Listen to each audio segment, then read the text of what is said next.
Dr. Bharat, And Karnad, also, you know what's happening in China and what's clear through these videos, even if we don't have the full picture, is that the myth of Chinese exceptionalism has just been busted.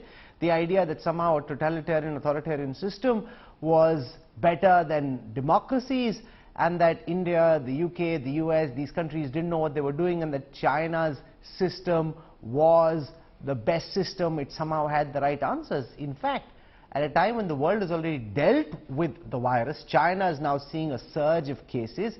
Could this potentially create problems for Xi Jinping? We saw massive protests in the last few days. The state stepped in, quelled those protests. Is anger simmering, which we don't see, which could possibly threaten the stability of the state?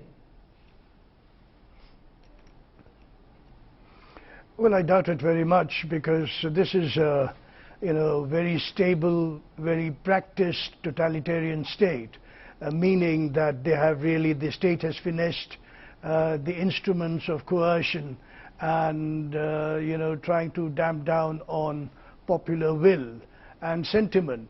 So I don't think that's the problem. Xi Jinping can always use overwhelming force to pretty much do what he has done in Hong Kong, to pretty much kill off all popular protest, and that's what he's done elsewhere. So that's really not the danger to Xi Jinping that is of import, but rather the fact that China has become, people, when COVID started, the economies all over the world began wondering about where it is that they were going to get their spare parts, this, that and the other, given the fact that China was very much and was very central to the global supply chains in just about every product line you can think of. What has happened now is with the zero COVID policy of Xi Jinping, industries there were forcibly closed down, and the productivity went down. The economic growth rate, which virtually plummeted.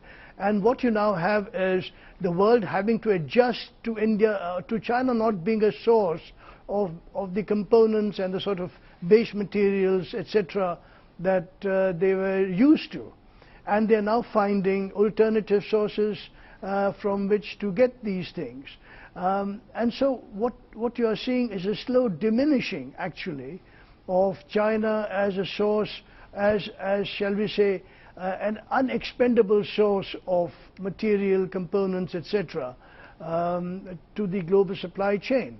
Now, once that happens, this aspect then, in a sense, converges with the geostrategic clash, as it were, of interests, not just between the US and China, but China and India, and China and other Asian states.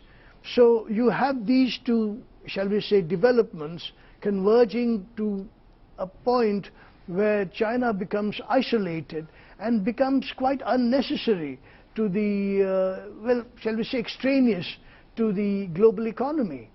Once that becomes, in fact, that gets cemented, you then have a real Cold War situation developing, where the Americans will have no stake, economic stake in China, and nor will other countries, and India in particular. Okay. So there you can then begin acting more strategically in trying to, shall we say, corner China and be rid of the Chinese, incubus, in a sense, the economic incubus, the supply chain dependencies, etc.